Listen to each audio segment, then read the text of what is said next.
good to see everybody. Missed you. Good afternoon. In keeping with his campaign pledge, the President continues to donate his salary on a quarterly basis to further important priorities. Today, President Trump is proud to donate his 2018 second quarter salary to the Small Business Administration. Administrator Linda McMahon is here to accept the check. I'd like to bring her up to say a few words about how the funds will be used. Thanks so much. Great. Here's the check for you. Thank you very much. This is awesome.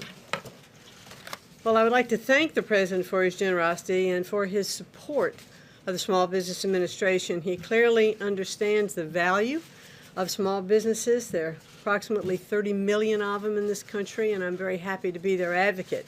This money is going to be used in our Veterans Program. We're going to establish a 7-month intensive training program called Emerging Leaders. It's an adaptation of that program for our veterans, helping them transition from military life into private sector if they desire to start their own jobs and their own companies and be entrepreneurs. So once again, we thank the President very much for this, and it will be put to very good use. Thank you all very much.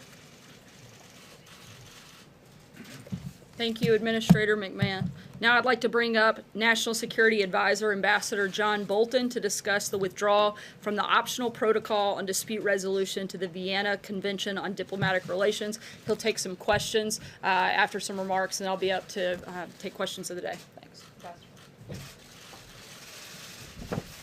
Thank you, Sarah. Earlier today, Secretary of State Pompeo made a very important announcement regarding the President's decision to terminate the 1955 Treaty of Amity with Iran, a treaty Iran made a mockery of with its support for terrorism, provocative ballistic missile proliferation, and malign behavior throughout the Middle East. Today's decision by the International Court of Justice was a defeat for Iran. It correctly rejected nearly all of Iran's requests, but we are disappointed that the ICJ failed to recognize that it has no jurisdiction to issue any order with respect to sanctions the United States imposes to protect its own essential security under the treaty. Instead, the court allowed Iran to use it as a forum for propaganda. The Iranian regime has systematically pursued a policy of hostility toward the United States that defames the central premise of the Treaty of Amity. The regime cannot practice animosity in its conduct and then ask for amity under international law.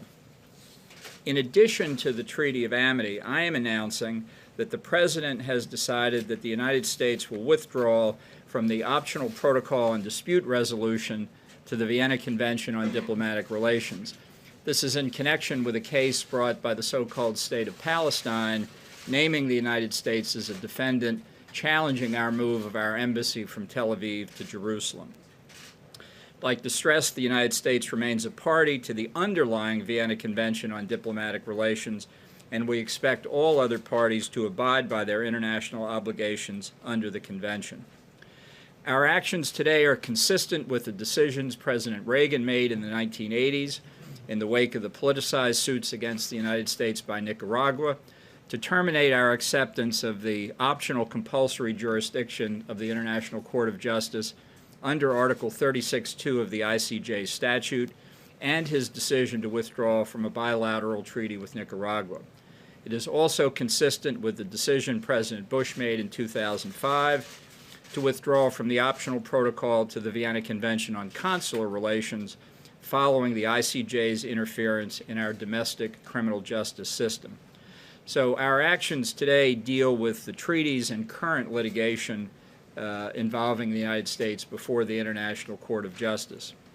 Given this history and Iran's abuse of the ICJ, we will commence a review of all international agreements that may still expose the United States to purported binding jurisdiction dispute resolution in the International Court of Justice. The United States will not sit idly by as baseless, politicized claims are brought against us. That concludes the statement. I'd be happy to try and answer a few questions. Yes, sir. Thank you, Mr. Ambassador. In response to the actions that you've just announced, Iran's foreign minister has called the U.S. an outlaw regime. I wanted to get your reaction to that. And I also wanted to ask you, if I may, Mr. Ambassador, about North Korea with the announcement that the Secretary of State is going to be traveling to Pyongyang. Do you trust Kim Jong-un? Do you personally trust Kim Jong-un? Well, with respect to questions outside the scope of our withdrawal from these two treaties, I'm going to pass on those because we want to emphasize the steps that the President authorized in connection with those two treaties. Iran is a rogue regime. It has been a threat throughout the Middle East, not only for its nuclear weapons and ballistic missile programs, but it's acted for decades as the central banker of international terrorism. And its hostile and aggressive military behavior in the region today is a breach of international peace and security. So I don't take what they say seriously at all. Sir. Two questions for you. First, on treaty indemnity. Are there any practical effects for Iran or their ability to keep an interest section here in the United States? First off, and second, are you at all concerned that the United States is concerned about the message in the sense that the people of Iran are canceling this treaty of amity, that this could be used by the Iranian government for domestic purposes and for propaganda against the United States? No, look, our dispute is with the Ayatollahs who have taken Iran from a respected position in the international community to being a rogue state. Our dispute has never been with the people of Iran. We only wish they had the ability to control their own government. And then on the interest section, sorry? No, it won't have any effect on that, sir. Mr. Ambassador, canceling those two treaties, I'm trying to figure out what are the open paths for potential talks do you still have with Iran and actually the Palestinians? Well, this is really has less to do with Iran and the Palestinians than with the continued consistent policy of the United States to reject the jurisdiction of the International Court of Justice, which we think is politicized and ineffective. It relates, obviously, in part to our views on the International Criminal Court and to the nature of so-called purported international courts to be able to bind the United States. Sir. It's closing doors in the end. You won't be able to use. It's closing doors that shouldn't be open to politicized abuse, which is what we've consistently seen in the ICJ. John? Yeah. Thank you, Mr. Ambassador. As you know, yesterday the French government denounced the Iranian government for a terror plot in Paris against the National Council of Iranian Resistance, a leading group opposing the Ayatollahs. You're aware of that? Was that a factor in any of the decisions that you've made withdrawing from these two protocols? No, these decisions were made before we were aware of the French decision, but I have to say what the French have done is exactly the right thing. They arrested, and other European governments arrested, accredited Iranian diplomats for conspiracy to conduct this attempted assault on the rally in Paris. So that tells you, I think, everything you need to know about how the government of Iran views its responsibilities in connection with diplomatic relations, and I hope it's a wake-up call across Europe to the nature of the regime and the threat that they pose. Ma'am. Are these actions ramping up tensions between the United States and Iran? And what is our intelligence when it comes to their systems, their nuclear weapons, etc., at this moment? Well, I'm not going to get into what our intelligence states, but the issue is protecting the United States against the politicized use of these international institutions. As I've said, this goes back now close to over 30 years, really, in connection with U.S. policy of rejecting jurisdiction of these courts. And it's a continuation, I think, in the interest of the American people. So does this further divide any kind of attempt to try to come together on what was prior to trying to work with them in closing? They're bringing a lawsuit against us in the ICJ. Has nothing whatever to do to a diplomatic effort to resolve our differences. It was a politicized use of the court that exacerbated the differences. Ma'am. Can you respond to the Iranian foreign minister saying that the U.S. is driven by regime change? How do you I'll say it again, maybe he'll listen this time. Our policy is not regime change, but we do expect substantial change in their behavior. That's why the President has directed all of us in the government to come up with steps to reimpose the economic sanctions and to do whatever else is necessary to ensure we bring maximum pressure on the regime to stop its malign behavior across the board, not just in the nuclear field, but across the board. And given that the EU and other partners are still a part of the nuclear deal, does it make the United States efforts to try to force Iran to abandon or at least try to dismantle its nuclear program any weaker? In other words, how much leverage do you have at this point? Well, I don't think Iran is dismantling its nuclear program. If anything, recent reports that are public indicate that it's increasing its activity. How do you convince them if you don't have the EU and other partners on board? Well, I think we're going to apply the maximum amount of leverage we can. We're working with our European partners, with the British, the French, the Germans, and others. They have chosen to remain in the Iran nuclear deal. But as I've said to them, it's like a book that was written several decades ago in this country. It was called something like The 6 Stages of Grief. You know, first you have denial, then you have anger. Eventually you get to acceptance. And I think that's the direction the Europeans are moving in. I can tell you European companies in droves are forswearing business opportunities in Iran because they don't want to be caught up in the pressure campaign that we're applying. Thank you, Mr. Ambassador. You just addressed Palestine and said it is a so-called state. Is that language productive in achieving the It's president's? accurate. So, but the president not a state. recommitted to the president in New York City, as you know, recommitted his goal to achieving a two-state solution. That's right. So, is using that sort of language productive in his goal? Yeah, sure, of course. It's not a state now. It does not meet the customary international law test of statehood. It doesn't control defined boundaries. It doesn't fulfill the normal functions of government. There are a whole host of reasons why it's not a state. It could become a state, as the president said, but that requires diplomatic negotiations with Israel and others. So calling it the so-called state of Palestine defines exactly what it has been, a position that the United States government has pursued uniformly since 1988, when the Palestinian Authority declared itself to be the state of Palestine. We don't recognize it as the state of Palestine. We have consistently, across Democratic and Republican administrations, opposed the admission of Palestine to the United Nations as a state because it's not a state.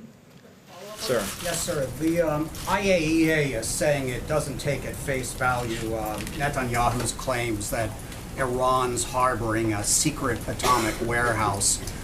Do you agree with the Israeli Prime Minister that there should be an inspection? And what's your reaction to Amano's comments on this? Well, I haven't seen those comments. I will say our intelligence community has been reviewing the material that Israel extracted from Iran and going over it in quite some detail. I must say it's extremely impressive. And we've been very supportive of the Israeli effort and supportive of the IAEA taking new steps to follow up on it. The Senate just confirmed a few days ago Ambassador Jackie Wolcott, who will be taking up her new position as U.S. Ambassador to the UN agencies in Vienna, specifically the International Atomic Energy Agency, and she'll be on the job shortly making our case there. Sir. Thank you, sir. When the president came out in support of a two-state solution at the UN last week, Prime Minister Netanyahu responded that he's confident Israel would retain security control of the West Bank under any White House plan. Is that correct, or are you open to a Palestinian state with no security presence from Israel inside their borders? We've been working, as you well know, on a peace plan involving Israel and the Palestinians. We'll be rolling it out in due course when we decide it's the most appropriate time to do it, and I'm sure that will answer your question then. And I So see the lady confident with the that hook he'd over make- here, so. Take one last question. So, yeah, I'm sorry. I actually did try and recognize this gentleman. I guess I didn't point accurately enough, so my apologies. Thank you, Mr. Ambassador. Former Secretary of State John Kerry said yesterday he has not met with the Iranians since the U.S. pulled out of the deal, but he has met with them on several occasions before. Do you think he violated the Logan Act by doing so, and was he subverting the policy of the United States? Well, I think Secretary Pompeo addressed that previously, and I'll stick with his remarks. Thank you very much. Thank you, Ambassador Bolton. A couple of quick reminders. FEMA, in coordination with the Federal Communications Commission, will conduct a nationwide integrated public alert and warning system test of the emergency alert system and the wireless emergency alerts later today. This will take place in two parts, the WEA portion starting at 2:18 p.m. Eastern, followed by the EAS portion at 2:20 p.m. Eastern. This is the first nationwide WEA test and the fourth for the EAS. The overall test will assess the operational readiness of the infrastructure for distribution of a national message and determine whether technological improvements are needed. Looking ahead to Monday, President Trump will travel to Orlando, Florida to address the International Association of Chiefs of Police. As the largest gathering of police leaders, the president will speak about the work of the administration to protect American communities by restoring law and order, supporting local law enforcement, and securing the border. Lastly, on the night President Trump nominated Judge Brett Kavanaugh, Senator Schumer declared the Democrats would oppose this nomination with everything they had.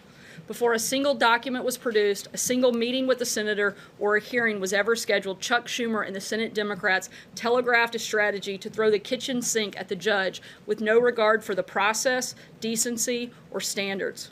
They're not opposed to Judge Kavanaugh's judicial views. They're literally trying to undercut the voice of the American people when they elected Donald Trump. They have questioned his legitimacy and casually tossed around vicious accusations of perjury. All false and baseless, but now they've sunk lower as they spring these 11th-hour accusations and a full-scale assault on Judge Kavanaugh's integrity. This is a coordinated smear campaign. No evidence, no independent corroboration, just smears. Here are just a few of the examples. Chuck Schumer said, and I quote, "There's no presumption of innocence or guilt." Chris Coons, who sits on the committee, said Kavanaugh, and I quote, "now bears the burden of disproving these allegations rather than Dr. Ford and Ms. Ramirez." Mazie Hirono, who also sits on the committee, said that Judge Kavanaugh does not deserve the presumption of innocence because of his judicial views. One thing is clear, Democrats want to block Kavanaugh and hold the seat open until the 2020 election. This is about politics, and this is about power, pure and simple. And they've destroyed Judge Kavanaugh's reputation, undermined Dr. Ford's privacy, and tried to upend our traditions of innocence until proven guilty in the process. It's a complete and total disgrace.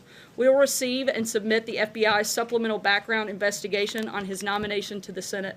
As Leader McConnell said, Judge Kavanaugh deserves a prompt vote, and we expect him to get one. And with that, I will take your questions. John. Sarah, the three people who are most important in this whole process are Senators Murkowski, Collins, and Flake. This morning, two of those senators, Flake and Collins, were extremely upset about how the president described Christine Blasey Ford at that rally in Mississippi.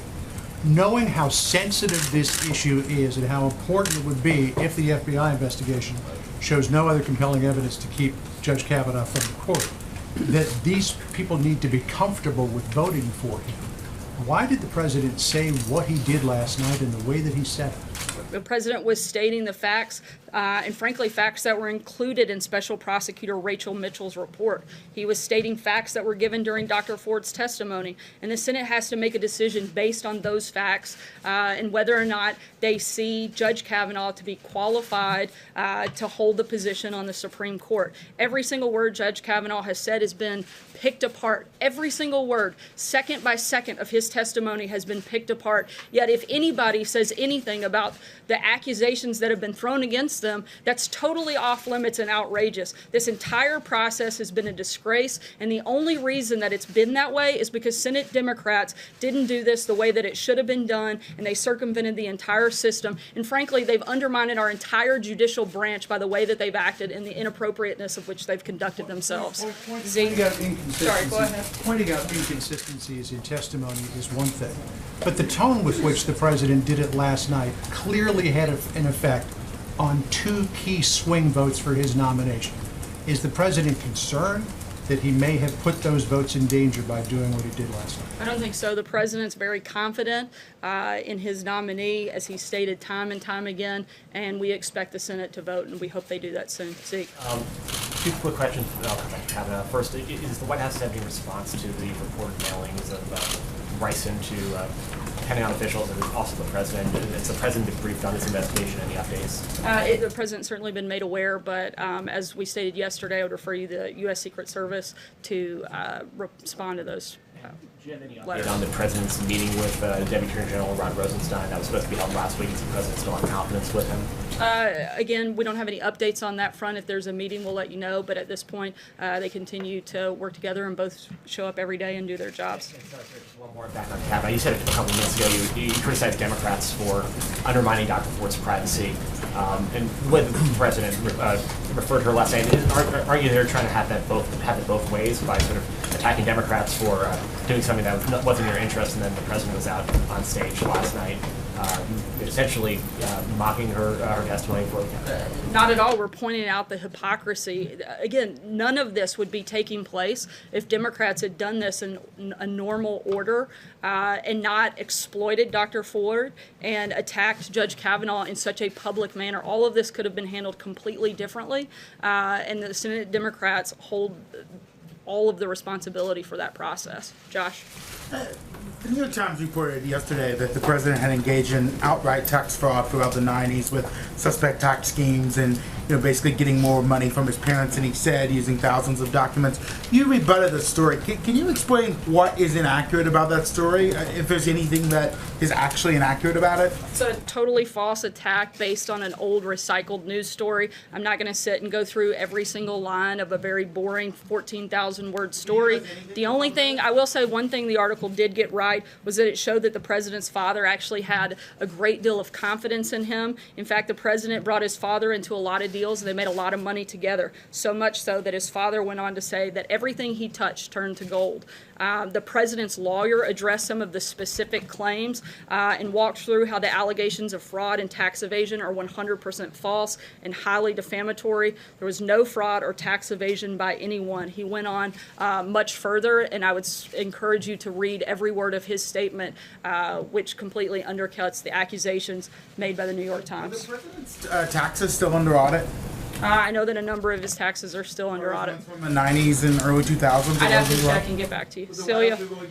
Any of his tax returns? I'm not aware of any plans to do so. Cecilia? Thanks, Sarah.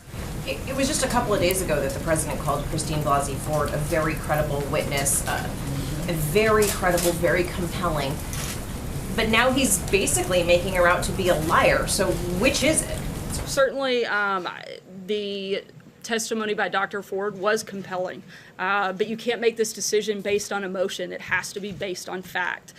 They have to determine what the facts are of this case. That's one of the reasons that they asked and begged for the FBI and delayed a hearing vote is so they could get more facts on this case. We expect the FBI to turn those facts over to the Senate and they can make a determination based on that. That's all we're asking for. You said that he was stating the facts at that campaign rally, but this was so much more than stating the facts. This was a full-scale campaign rally assault on a woman who says she's a victim of sexual assault.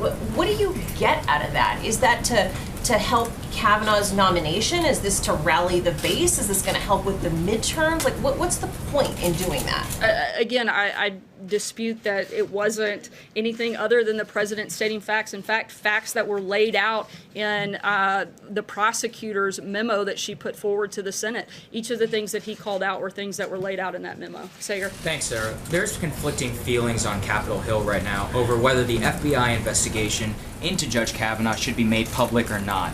Does the White House commit to transparency on this effort and let the American people see the full reign of this investigation regardless of the findings? Look, we've been very open and transparent through the process. The president's the one that ordered the FBI investigation to take place and has allowed the Senate to actually control and dictate the terms and scope of the investigation. We're continuing to do that and allowing the FBI to actually do what it is they do best, and that's their jobs to do this investigation. Another question for you, if I may, on declassification, since we haven't spoken in a while. The president has said that... I missed you guys too. The president said that he would refer the declassification process to the DOJ Inspector General, but he wants to see that happen quickly. What does quickly mean? Are we going to see these documents before the midterm elections? I'm not going to walk through a timeline, but we're continuing to work through that process, and when we have an update on it, we'll certainly let you know. Alex? Why did you say earlier this year that Michael Cohen was acting on his own in an arbitration proceeding to prevent Stormy Daniels from doing a television interview when the president actually directed that move? As you know, I'm not going to get into a back and forth. That's an issue for the president's outside counsel. I direct you there to answer it. John? Thank you, Sarah. Two brief questions. First, the impact and meaning of the president's comments in Mississippi notwithstanding, it is a fact that Senators Collins, Murkowski, Flake, and Manchin are the undecided votes critical to the nomination. Are there any plans for the president to call any of them between now and next week and make one final pitch? Perhaps explain his remarks a little bit more. I'm not aware of a specific scheduled call, but we've certainly been in close contact with a number of members, and we'll continue to do so up until the vote. Blake? Sorry, go ahead. I was going to ask was two of the president's early supporters in the House, Collins of New York and Duncan Hunter of California, are running under indictment. There are rules of the National Republican Congressional Committee barring support for members who are under indictment. Does the president still support both of them for re-election? I can't get into a lot of details, one for Hatch Act violation, but also with an ongoing investigation. I'm not going to be able to comment on that front here. Sarah, thank you. As this briefing was beginning, Bloomberg put out an article about the FBI background investigation, and Bloomberg is reporting right now that the FBI hasn't interviewed Judge Kavanaugh or Dr. Ford because the White House hasn't given investigators clear authority to do so.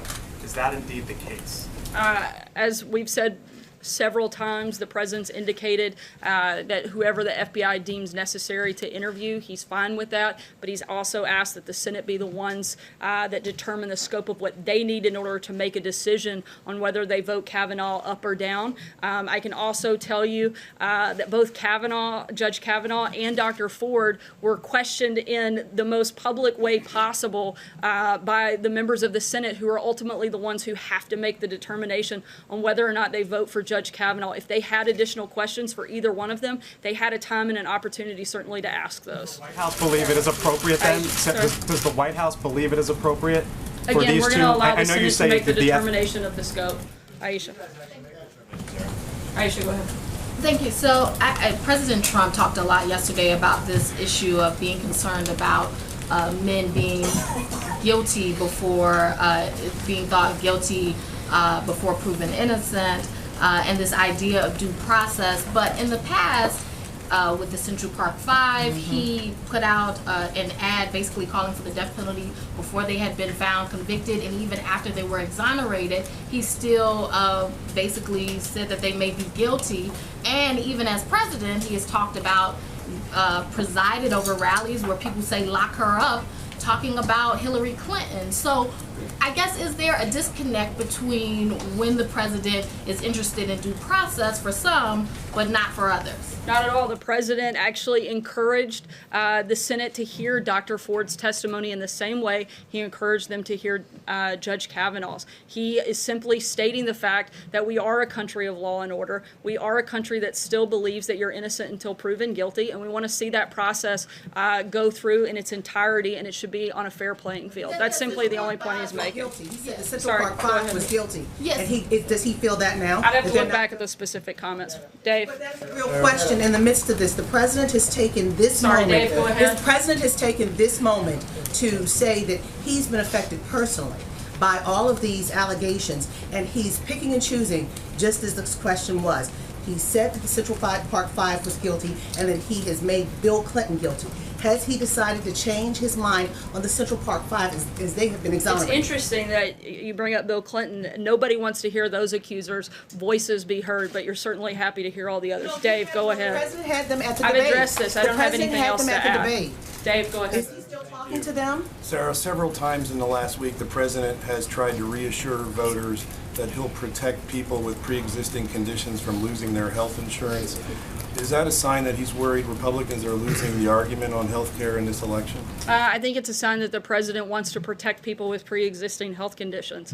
I think it's pretty simple. He said that he supports that, and he wants to make sure that that's not something that gets lost. Jim?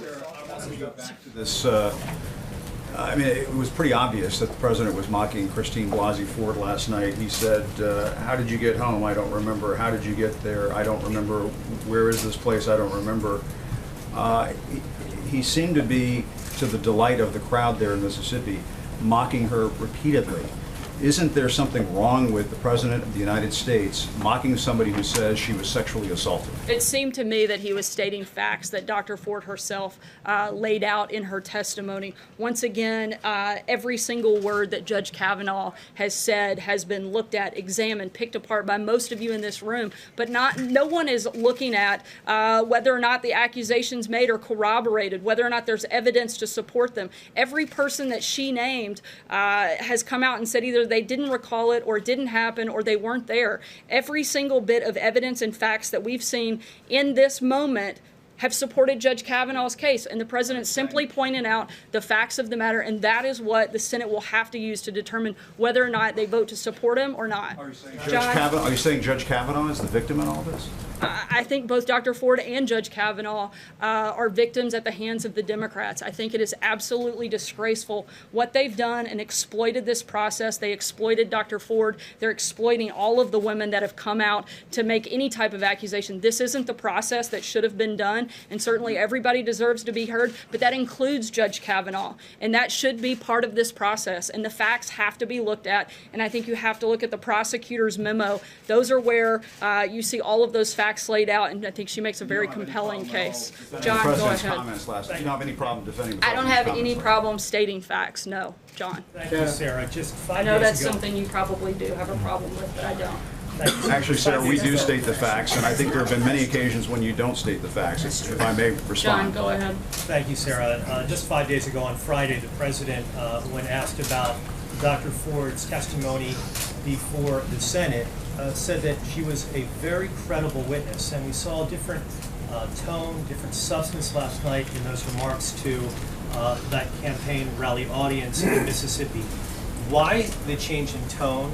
And does the president still believe what he said on Friday, that she was a very credible witness? I've addressed this a number of times. The president also said she had a very compelling story, and nobody disagrees with that. And nobody disagrees with that. But the president simply stating the facts that she laid out in her own testimony, and that the prosecutor laid out in her memo. At the end of the day, the Senate has to make a decision on where they stand. Take one last point about question. whether he believes she's still credible. Does the president still believe that Dr. Ford's testimony was credible when she testified under oath in the The Senate? president believes that Judge Kavanaugh should be confirmed. He has a lot of confidence in him, and he'd like to see a vote to see that happen. Sarah, I have a couple questions. President Trump has seemed to link the credibility of a claim with how much time has passed since the individual made it. President Trump has also called the sex abuse scandal in the Catholic Church very sad, but many of those victims waited decades before coming forward. Why does the president seem to assume men who are claiming abuse but wait to come forward are telling the truth, but not women? That's just completely untrue. The president has supported, again, throughout this entire process, Dr. Ford's ability to come forward and tell her story. He's the one that ordered the FBI to do a further supplemental background check to look into each of the accusations and allegations that the Senate deems necessary before making a vote.